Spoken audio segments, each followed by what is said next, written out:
Mesmo que o pior em tese já tenha passado com o cessar-fogo entre Israel e Irã, neste momento alguns conselhos de administração estão avaliando a exposição de empresas a commodities impactadas, revisando contratos com cláusulas de força maior e mapeando fornecedores em regiões de risco.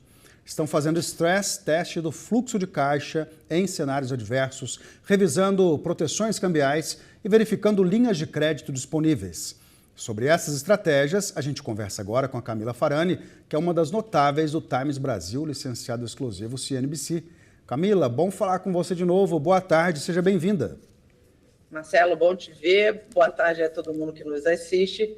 E sim, né, eu acho que quando a gente fala cada vez mais de governança, e a gente tem tratado bastante esse tema aqui, justamente porque governança não se trata só de grandes empresas, né? Se trata também de médias empresas e empresas de tecnologia, né? Principalmente as nascentes de tecnologia, elas podem não nascer com uma governança, elas podem não ter um conselho no primeiro momento, mas é importante que elas entendam que a governança ela é um dos caminhos cada vez mais de crescimento sustentável.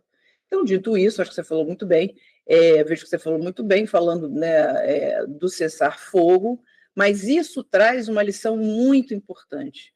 A gente está num cenário volátil, né, e esse cenário volátil, ele cada vez mais, como toda volatilidade, né, ela acontece de maneira instável, ela não acontece de uma forma linear. Então, o foco exclusivo no microambiente, eu acho que é um dos conselhos cada vez mais eles precisam atuar, é um erro estratégico em um mundo totalmente interconectado.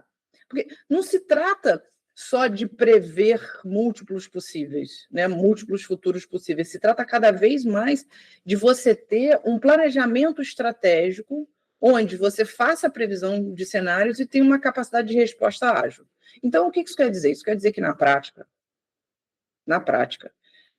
todas as empresas, e aí volto a dizer, sejam elas pequenas, médias ou grandes, elas precisam ter um cenário conservador, um cenário moderado e um cenário altamente estressante, que é onde realmente os conselhos, principalmente aqueles conselhos que são mais, vamos dizer assim, mais parrudos, né, eles já entenderam qual é o principal foco, não só agora, mas de maneira proativa. Ele não deve ficar só analisando questões futuras, e sim, ele deve analisar isso como parte de um processo.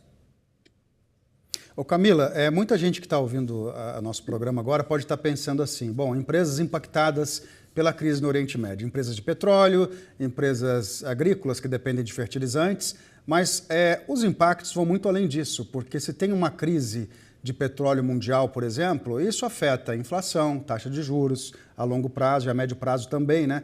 Então, esses cenários que você falou que as empresas devem criar, são cenários que valem para qualquer empresa que preste atenção à macroeconomia também, né? Sem dúvida nenhuma. E aí, quando a gente fala, é preciso você olhar, além da macroeconomia, é preciso você pensar em cada vez mais estipular cenários.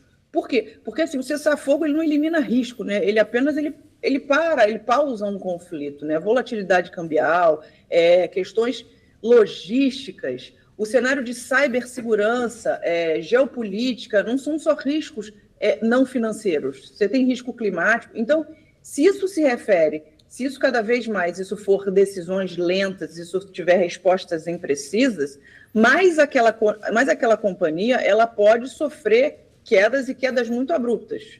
O que isso quer dizer? Isso quer dizer que se você quer ter uma empresa cada vez mais sustentável, os ciclos econômicos eles acontecem de acordo com os ciclos de negócio. Então, você olhar não só o cenário macro, não fica achando que você é só de grande empresa, não.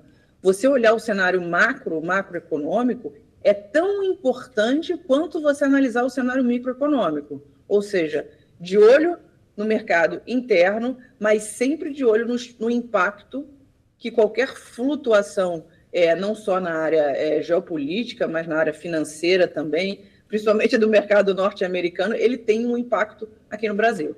Exatamente. Ô Camila, eu já estive em algumas zonas de guerra e muita gente me pergunta assim, né, o que mais te impressionou? Obviamente que eu vi muita destruição, mas eu lembro de um dia que eu estava andando em Bagdá, mais ou menos 2006, e eu vi uma área completamente destruída, mas o que me chamou a atenção mesmo foi ver uma mulher com as duas filhinhas vestidas de cor-de-rosa, caminhando de mãos dadas ali e indo para a escola. Eu estou te contando isso por quê? Porque numa zona de guerra a vida continua, as pessoas precisam trabalhar para comer, a comida não cai do céu, não vem do governo, né? E da mesma maneira as empresas também continuam. A gente vê que tanto Israel quanto o Irã, as empresas estão funcionando no meio desse conflito, dessa guerra que durou 12 dias aí e que a gente espera que não continue, né? A gente sabe que no Brasil nossa experiência com guerra, graças a Deus, é muito pequena, mas você como gestora bastante experiente, eu queria que você ajudasse a gente a entender, né, como é que uma empresa sobrevive, que tipo de estratégia ela tem que ter quando ela está assim no meio de uma situação adversa como uma guerra. No Brasil e no mundo inteiro a gente teve o exemplo da pandemia também, mas há vários outros exemplos aí de estresse extremo, né? Hiperinflação pode ser um deles, guerra pode ser outro, pandemia pode ser outro. Você acha que as empresas têm que estar preparadas para momentos extremos como esses? Elas devem estar preparadas. Acho que você falou muito bem da pandemia, vejo que você falou muito bem da pandemia, num aspecto que quem imaginava, né, que um vírus lá num lugar extremamente inócuo da China, ele pudesse fazer com que todas as pessoas, além, obviamente, da crise sanitária como um todo, né, das mortes, enfim, que isso realmente foi a nossa maior perda, mas quando que se imaginava que isso ia manter uma população global toda em casa e, ao mesmo tempo, ia ter tanto impacto nas empresas, no nosso emocional, no nosso comportamental, e a gente vê reflexos disso até hoje. Então, é importante cada vez mais que, em termos práticos, a empresa esteja absolutamente sempre olhando para os custos. É que eu falo, você pode faturar 1 milhão, 500 milhões, 1 bilhão. Se você gastar 1 bilhão e 700, você ainda assim é uma empresa deficitária. Então, olha, sempre olhar a redução de custos. Eu tenho um grande empreendedor do mercado, você entra na sala dele, ele tem um facão enorme atrás da cabeça dele. E ele sempre quer dizer o seguinte: toda pessoa que entra aqui, ela precisa entender que é preciso cortar custos. Então, cortar custos é sempre extremamente importante, analisar. Negociação com o fornecedor. Está sempre em negociação com o fornecedor. O meu time, ele sabe, se ele não apresenta 2 ou 3, pelo menos orçamentos, né, a gente sempre acaba ficando na mão de um.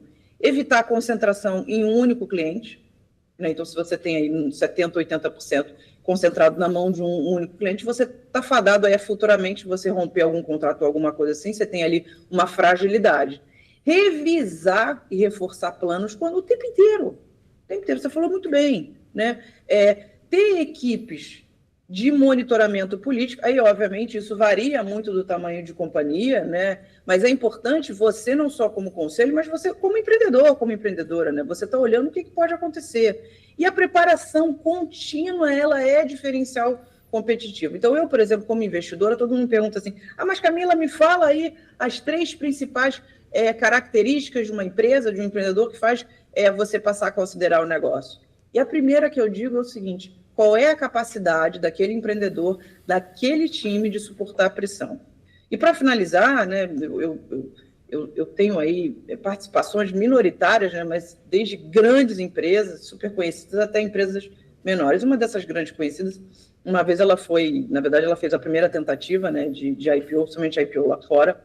Enfim, uma empresa super consolidada, mais de 2.500 colaboradores, né? Então você fala, putz, vai ser um caminho quase comum.